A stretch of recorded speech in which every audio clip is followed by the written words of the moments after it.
আসসালামু আলাইকুম প্রিয় ভাই আপুরা। তো যেই কারণে আজকে ভয়েসটা করা, আসলে প্রবাসে যারা আমরা থাকি সবাই ফ্যামিলির সুখের জন্যই থাকি। আর এই প্রবাসে অসুস্থ হইলেও কাজ কন্টিনিউ করতে হয়।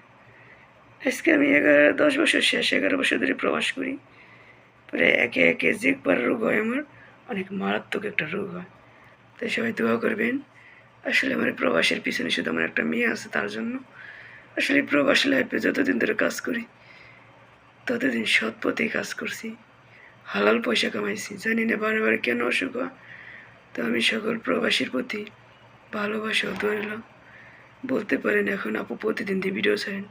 আসলে আমি একদিন ফ্রি থাকলে অনেকগুলো করে ভিডিও করে রাখি।